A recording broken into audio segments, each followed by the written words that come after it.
Hi, everybody. It's Michael Angelo Caruso. I'm on with a very special guest today. This is Rene Pothetes, everybody. Hi, Rene. Hi, Michael. Glad to be here. I want to talk with you about a very, very important topic called self-care, especially with regard to nutrition. Before we get started, a quick word from our sponsor, everybody. The sponsor is me today. If you like these types of videos, if you're into self-help, self-improvement, if you don't like being talked down to by the experts in the field, be sure you subscribe to my YouTube channel. It's simple, michaelangelocaruso.com. If you care to comment or like any of the videos, much appreciated. Also, I have a Facebook group called Present Like a Pro. It's free, and if you get into that group, you can fly with the eagles and learn a lot about presentations. And of course, everything is a presentation. This fine day, we are going to be presented to by Rene Pothetes. She has a brand that is kicking butt and taking names. It's called Eat, Evolve, and Inspire. How did this come about, Rene? Well, my background in culinary arts and nutrition is something that I've been involved with at one level or another for over 30 years, and it's really where my passion lies, figuring out how to utilize food, nourish the body, keep myself as healthy as possible, excelling at different sporting endeavors that I enjoy, and also improving my longevity. So I decided to finally go mainstream with it.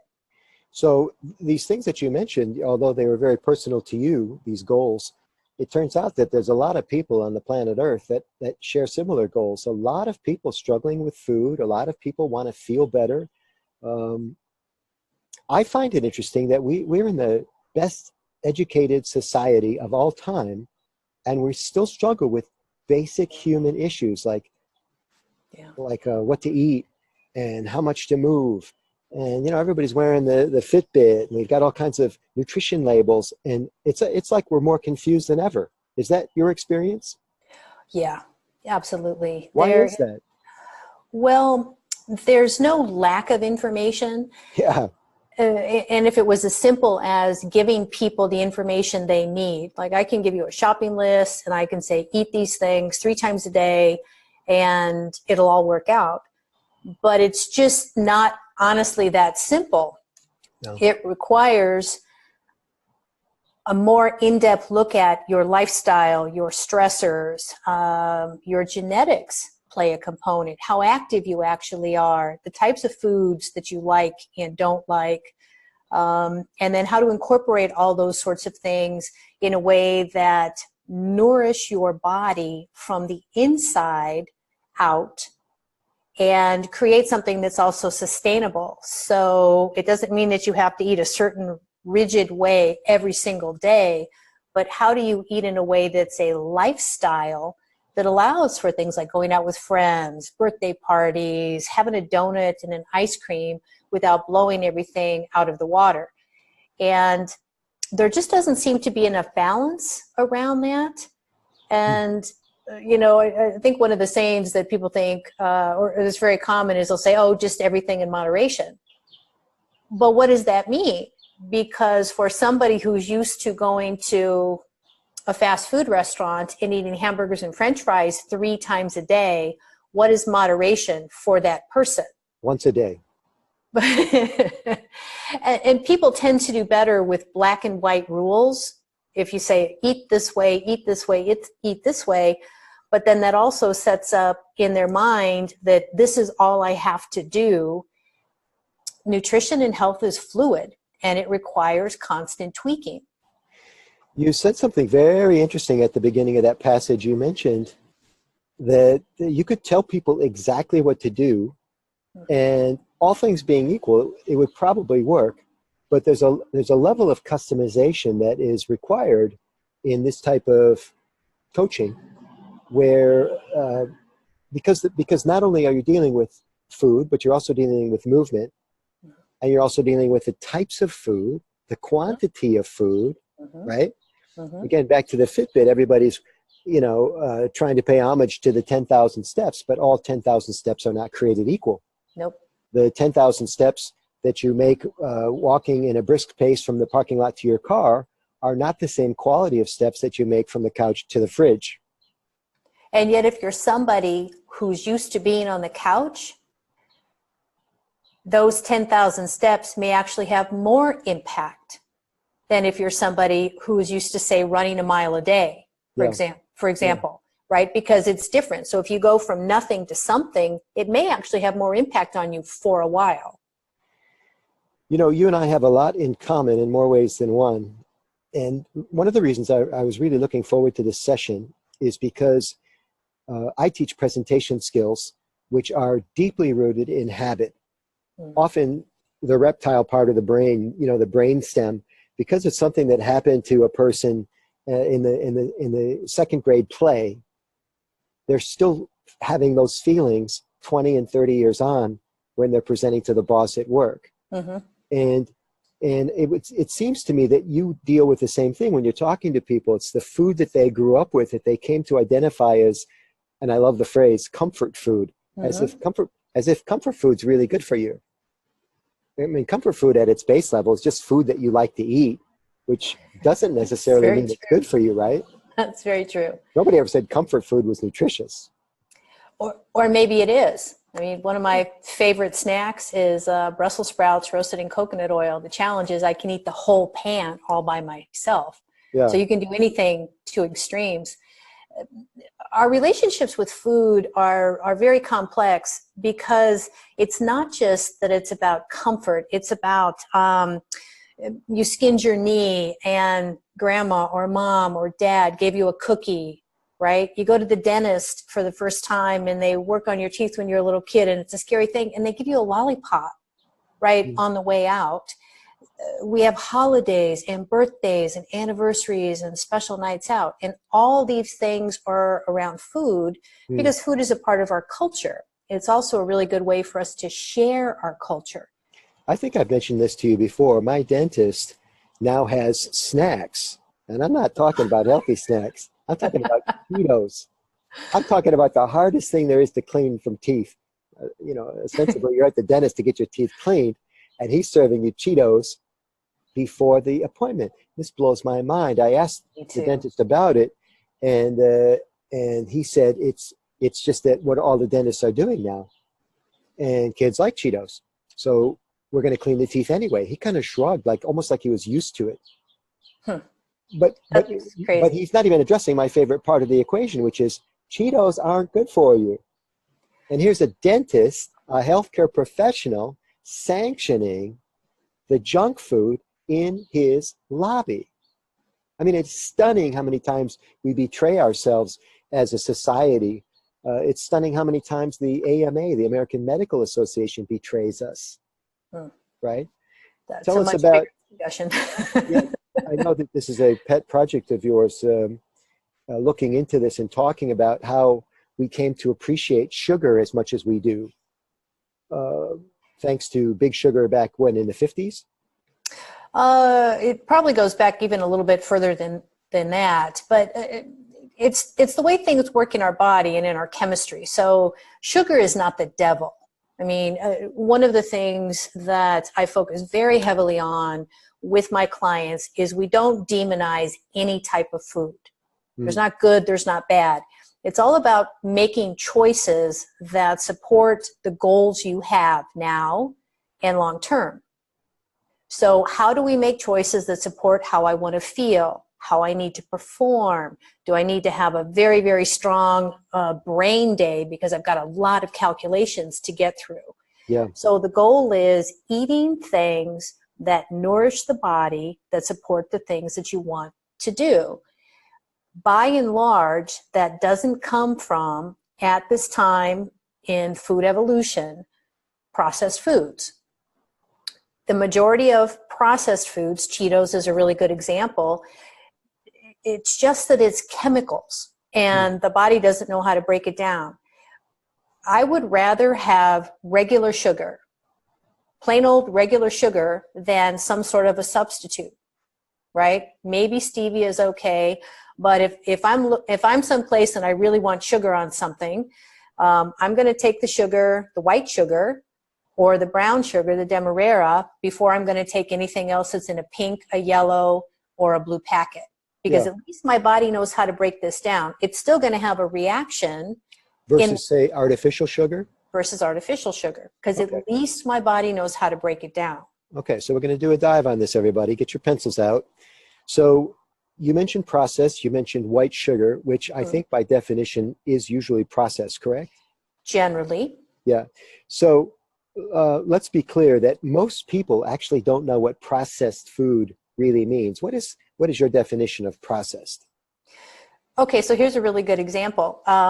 Went to the store the other day because I really had the idea in my mind. I wanted some frozen yogurt. I haven't had a frozen yogurt in a long time. It was 90 something degrees out. It's like, wow, this just sounds good, right? Right. So and yet even when I make up my mind, I'm going to do something that to me feels like a binge food, right? I want to make sure that I get something that's really good because I want to enjoy it. So I'm looking at the different ice creams that are in there and the different gelatos and all these different things. And I see this one that's very expensive. It's huge too. The selection is huge. Yeah.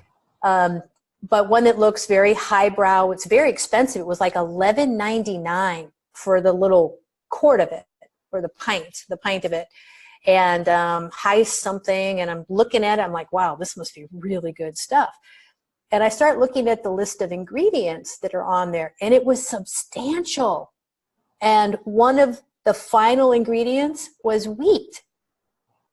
And I'm looking at this going, why would you put wheat in ice cream?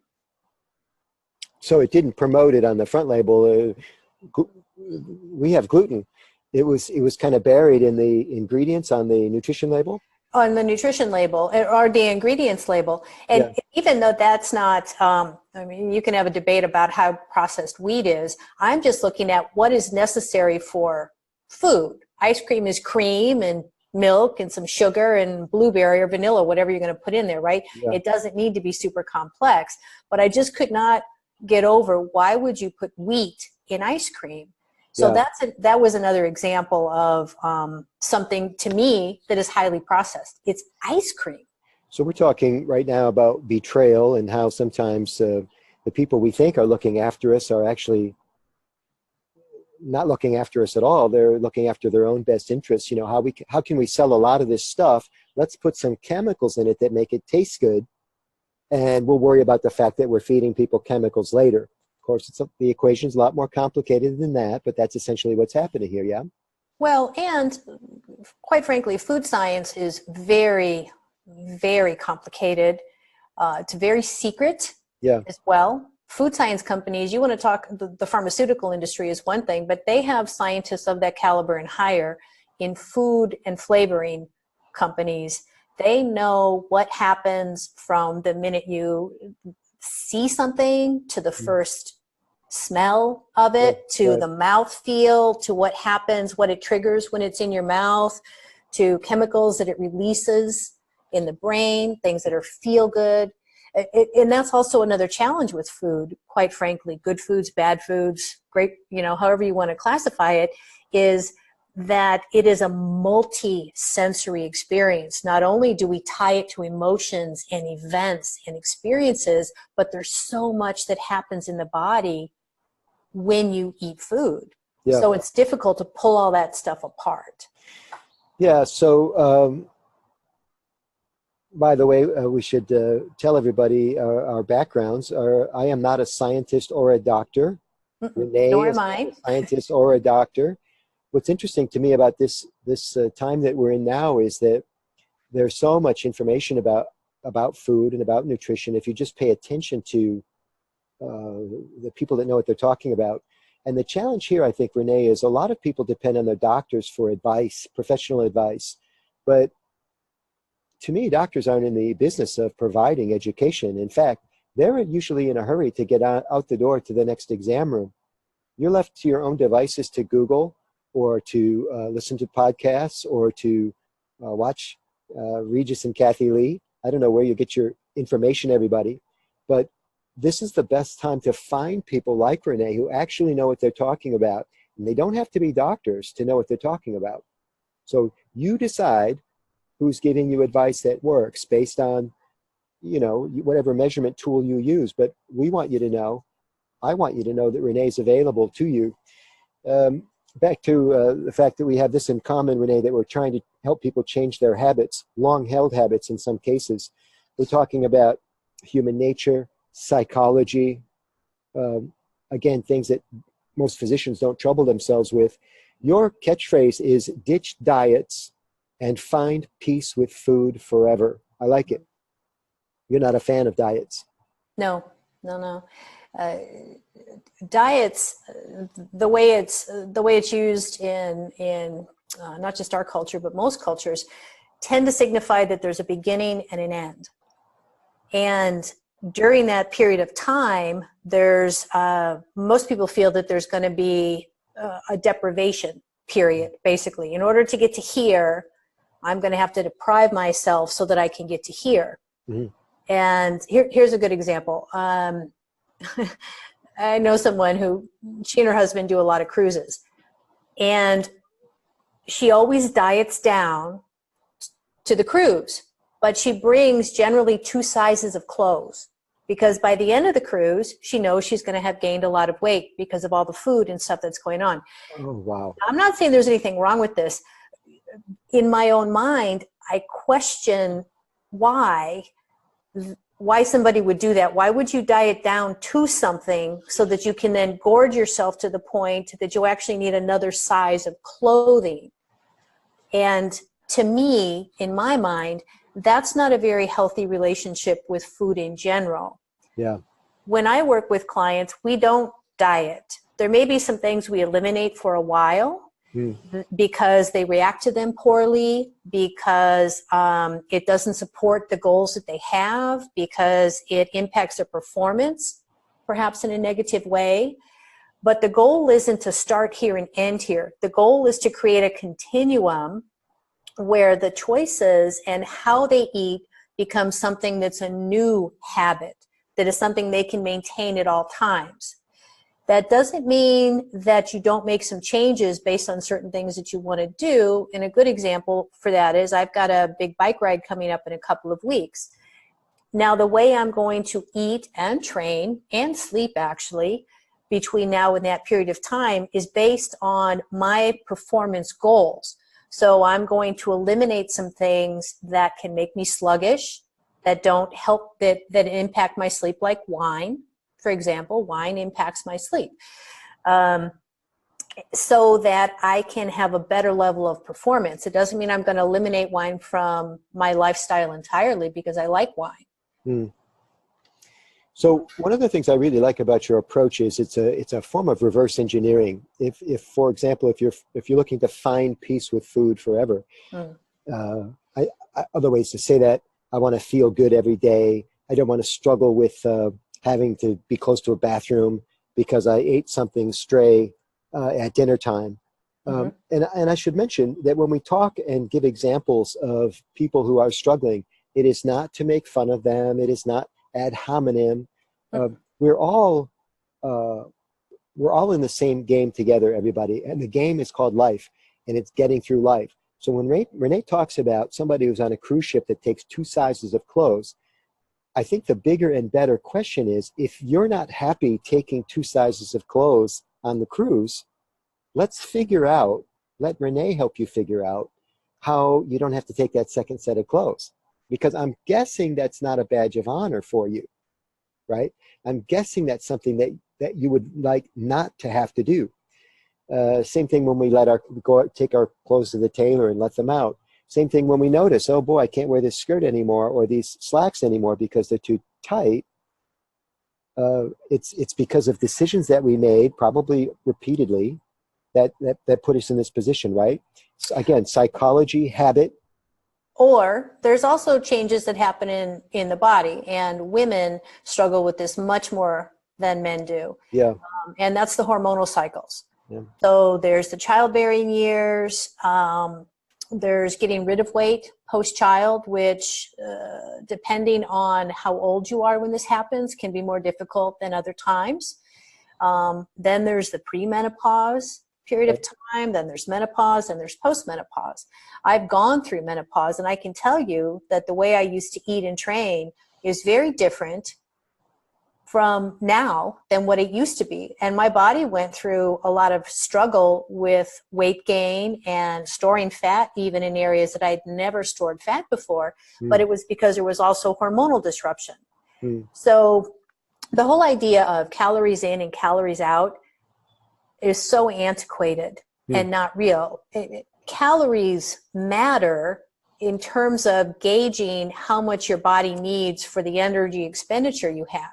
But if it was just a matter of calories in, calories out, and let's say you eat 1,700 calories a day, well, you could do that in bagels and cream cheese for breakfast. Yeah. You could load up and you wouldn't need anything else for the rest of the day. But you're not going to perform or more than likely have a level of health of somebody who had nutrient-dense meals throughout the day that actually supported their body in a different way. Rene has a website, everybody. It's Eat, Evolve, and Inspire, or is it just, I think it's Eat, Evolve, Inspire, just those 3 words? Yep, eatevolveinspire.com. And the Facebook actually has an ampersand, maybe? Nope. Okay, straight through. Eat, Evolve, Inspire. It's the Facebook group. And it's free. Yeah? People can drop in and get some of your good information and make some changes in their lives. Oh, yeah. We're always sharing a lot of great recipes. And one of the reasons for doing that is, again, to teach people, if we go back to the deprivation idea, eating healthy, number one, does not have to be expensive. And it doesn't mean that you need to deprive yourself. Now, depending on where you're at, what your relationship is with food is like, there may be some things that we identify as trigger foods, for example, that put you in a spiral of, if I have this, I'm going to have this, this, and this, right? That we look at how to curb those or modify those or completely replace them so that you don't end up in some form of a spiral. But one thing I want to throw in there about deprivation is to take a look at it in a different way. Now, you may have to get through some things to get to the other side of health if that's what you really want, and you can consider it deprivation.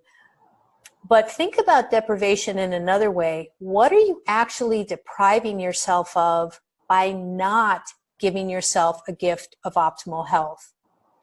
I don't know. I cannot explain to you. It doesn't happen until you experience how different your body feels, how different your brain functions when you're actually nourished and functioning optimally. It's a completely different, and you don't know it until you get there. And I'll tell you, once you get there, the reason a lot of the clients I work with don't go back to eating foods that don't support them is because once they feel this other way, having felt like crap for so long, they don't want to go back. Yeah. I think it's a bunch of things. I think it's not just feeling better. It's your taste buds. I don't know if it's technically true, scientifically true, but your taste buds change. I remember when I kicked diet soda, I was off of it a few months, whatever. And somebody served it at a party or something. And, my brain stem, I reached for it and I had a sip and I'm, oh my God, something's the matter with this can. I better get another one because this one's bad. Yeah. And it wasn't the can. It was my sensibility had shifted because I had kicked the artificial stuff inside.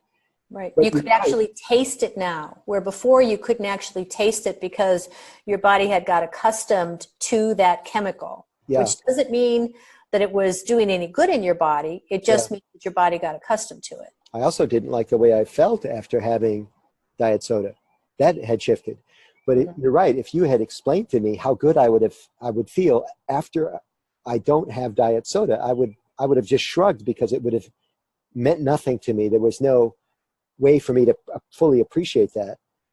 And yet, what's interesting is I'll often use this example when I'm talking with clients, and that is alcohol. For people who drink alcohol or who have had alcohol, we've probably all of us who have had alcohol have had experiences of a little too much alcohol. And we know what we feel like either right then or the morning after where we have a hangover, something that's still impacting us the next day. We don't seem to associate the possibility of that with food, and yes, it's happening to us every single day if we're eating crap. You've just gotten used to it. I've heard that alcohol, in a way, is a kind of poison. By the way, full disclosure, I love my red wine. Oh, me too. But full disclosure aside, alcohol is like a poison because the body can't actually use it. It's just looking for a way to get rid of it after it's consumed. Is that basically correct? True. Yeah. It technically works as like a poison, and that's why you get altered the way you do. Yeah. So for those of you watching, intrigued, maybe you don't feel good, maybe you've been in a rut, maybe your numbers are off, and by numbers I mean blood tests, how much you weigh, these types of things. I'm going to ask Rene a quick round of questions just to see. They're binary questions, Rene. Yes or no. Okay. Can you help me lose weight? Yes. Yeah. Can you help me increase my energy? Yes. Can you help me live longer? Debatable. Can you help me improve the quality of my life? Yes. Yeah. Because of what you know and the sharing of that information. And as I understand it, the way you work, and I understand how you work pretty well, is that it's not just about imparting the information, but it's a form of hand-holding or shepherding a person through the process, that when you do coaching, you do it online and you're with them, depending on the schedule, once or twice a week for a period of time, because habits take time to change. And that when you have someone, it's kind of an interesting situation that you have with your clients, as I understand it. You're supporting them on this end and you're holding them accountable on this end. Kind of like a combination good cop, bad cop. Yes, without ever making the person feel guilty.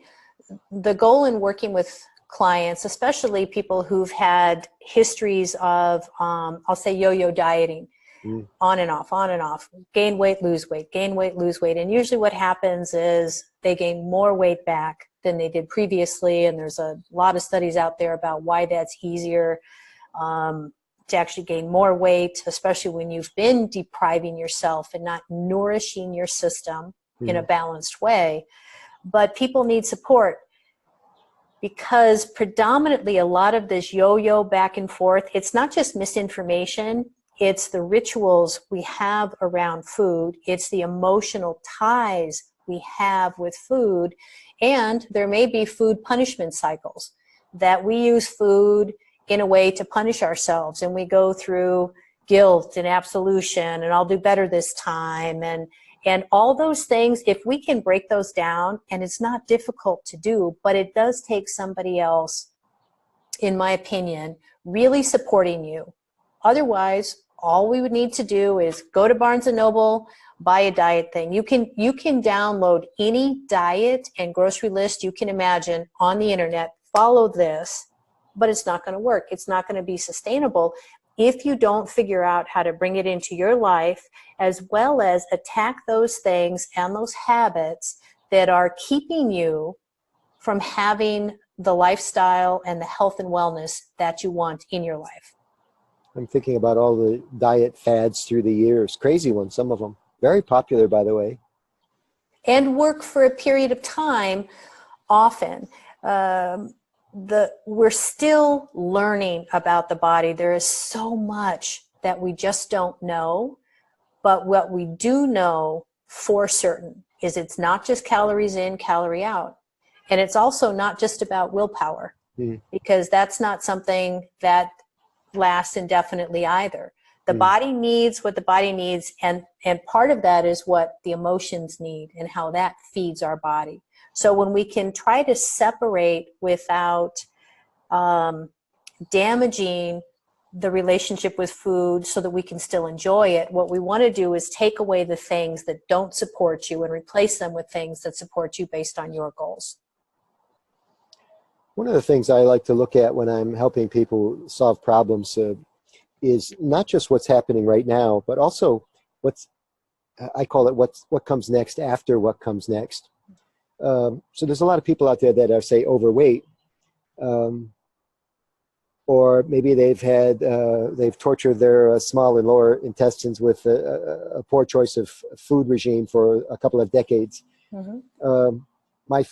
And this is just me talking. I'd like affirmation on this if it's true. If you disagree, that's fine too. That what's next after what comes next. So if you're overweight and then you're extremely overweight, the next up is obesity, right? Official obesity. You're usually there by the time you're overweight, depending on who you're talking to. You could be 5 or 10 pounds overweight. You're not considered obese. True. Yes. But if that cycle continues long enough, eventually you'll be clinically obese. And that may, by the way, not be enough to get you going on some sort of self-improvement plan.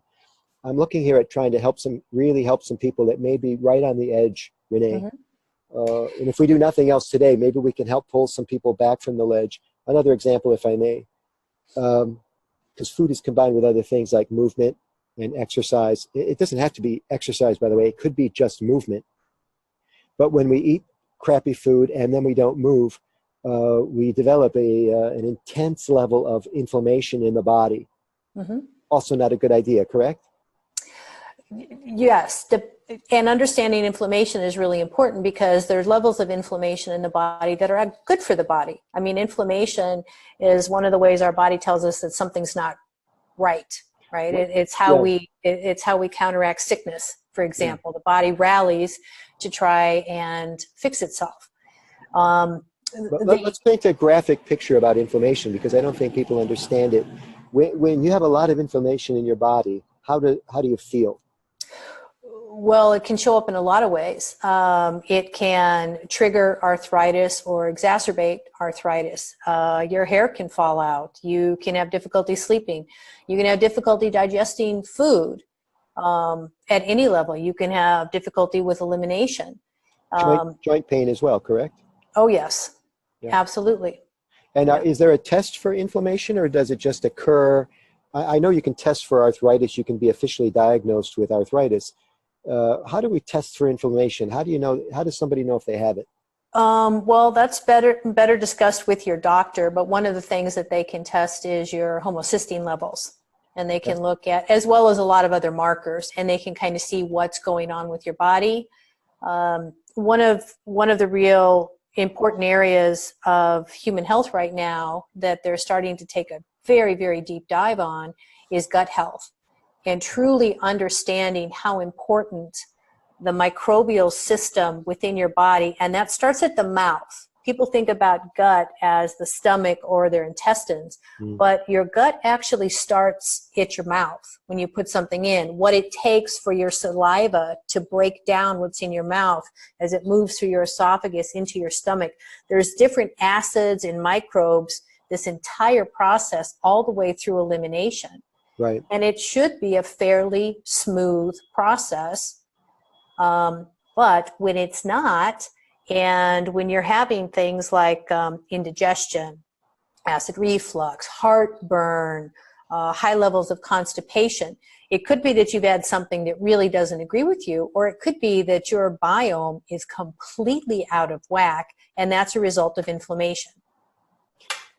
So what else can people expect, and this is not a leading question, although you may think it is, what else can people expect when they stop moving and they're eating bad quality food or the wrong kinds of food for a couple of decades? They're gaining weight, not feeling good. What's the next stop? Well, it's really up to the individual. And I don't say this to scare people.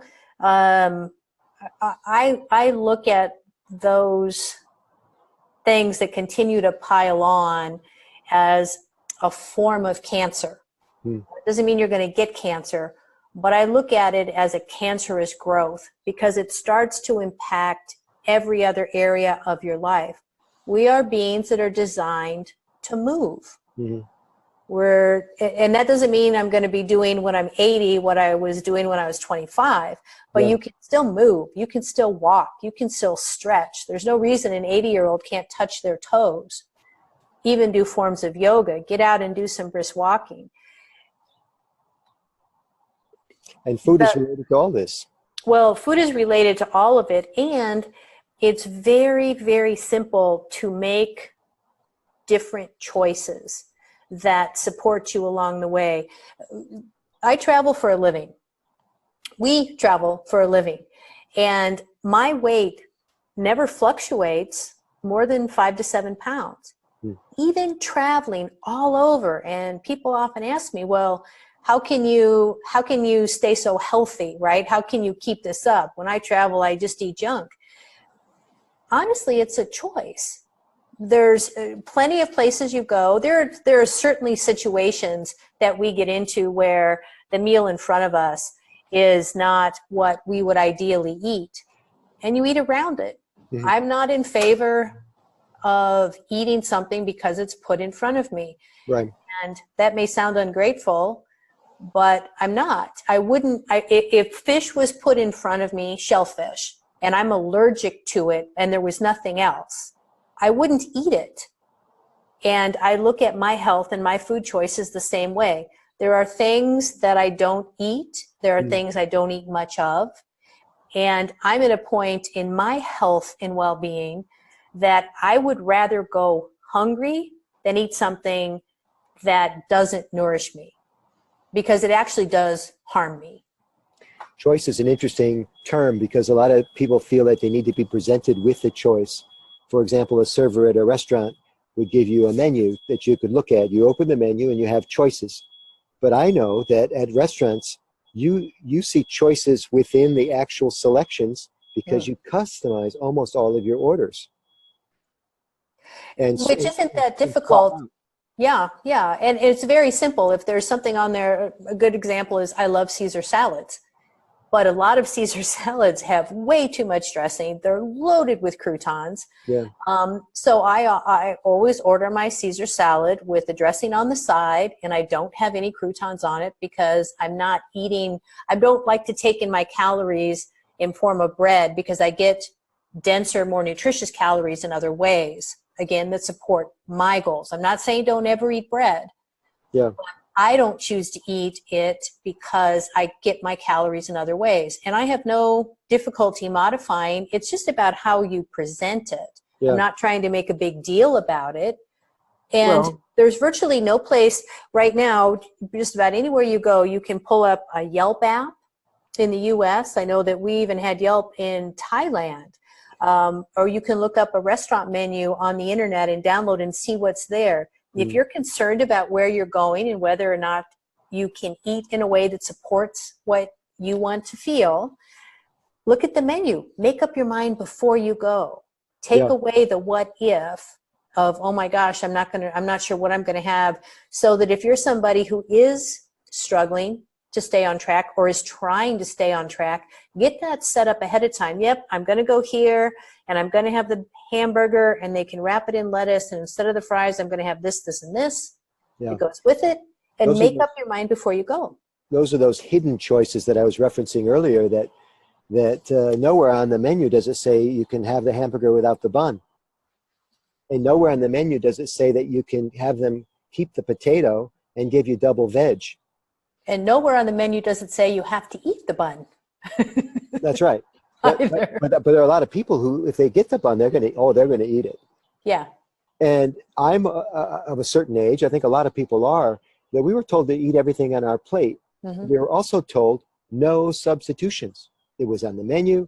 If you asked, keep the potato, give me double veg, no substitutions. You have to bring the potato and the vegetable medley, whatever the hell that is. So again, this interesting confluence of psychology and habit and working against ourselves, the deprivation concept versus the reward concept, the choice versus a victim, right? All this is at play. It's a heady little stew here that we're looking at. Again, for the people that are on the edge, that are looking for help, Rene is at eatevolveinspire.com, and you should get in that Facebook group right away so that you can get some support on this. I'm also of a certain age where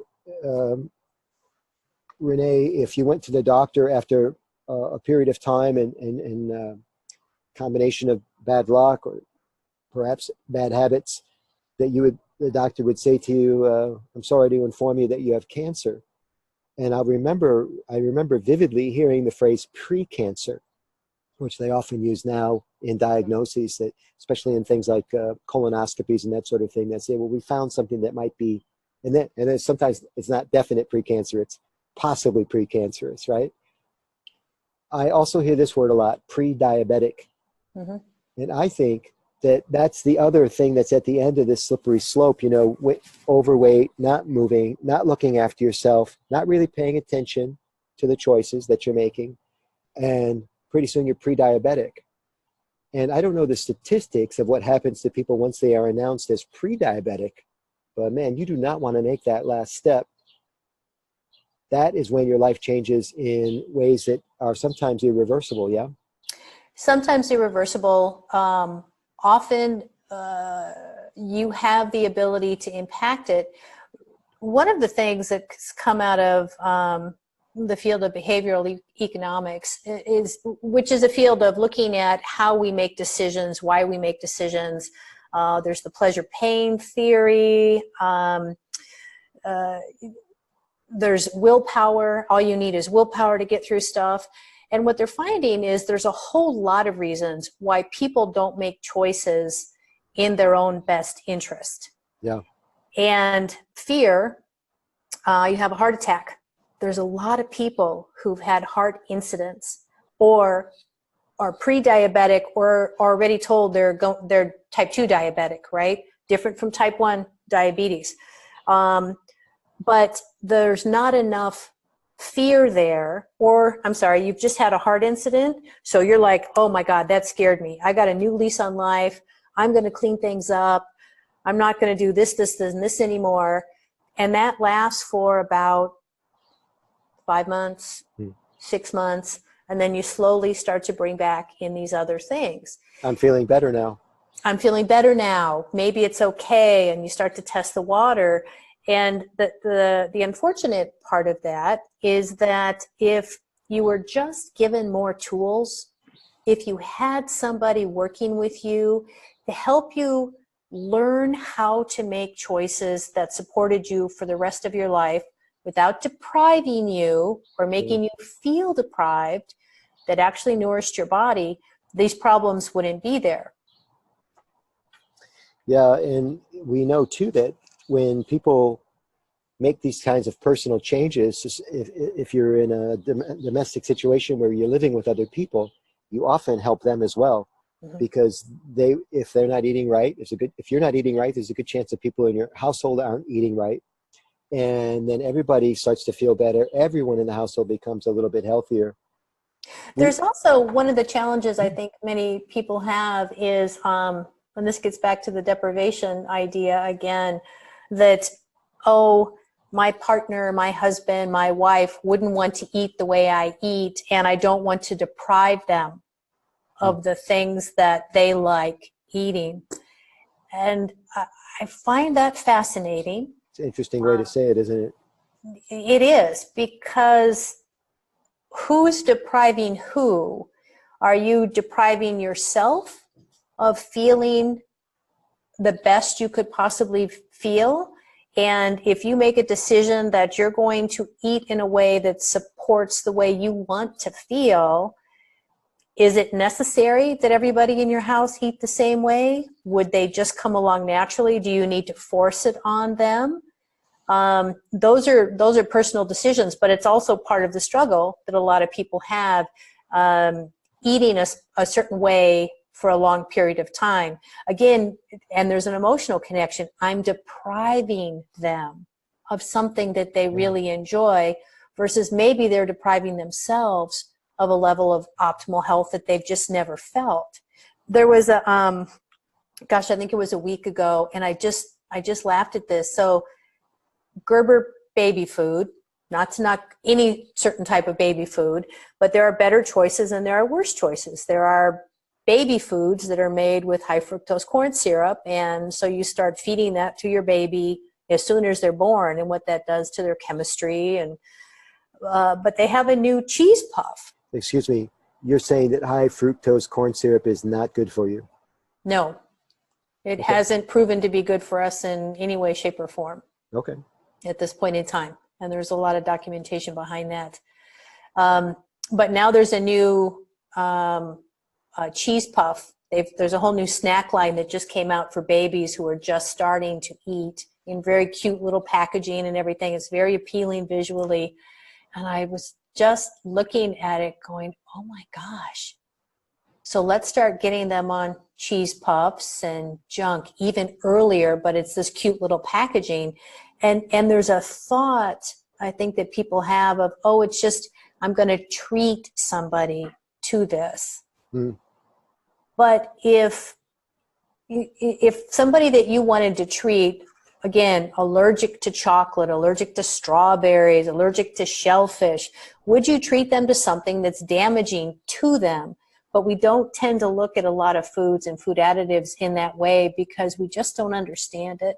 And the marketing's very good.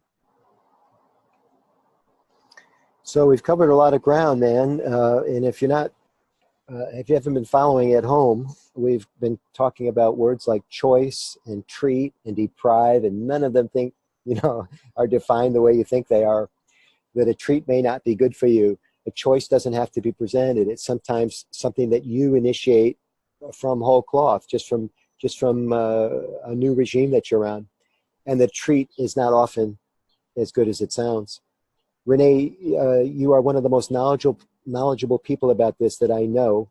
And again, even without a medical degree, you are fantastic. You're helping a lot of people. I am privy to some of the success stories that you've received from clients who have been in your Eat, Evolve, Inspire coaching program.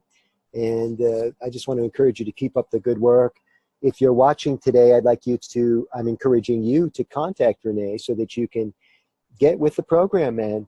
We're living longer now, and we want quality of life, and it doesn't have to be bad quality of life. And you're going to have to learn more about your bodies and learn more about yourself so that you can make good choices and do the right thing. And I'm delighted to help anybody. I do a free 1-hour consultation. You can go to my website, eatevolveinspire.com, and look for Breakthrough Call.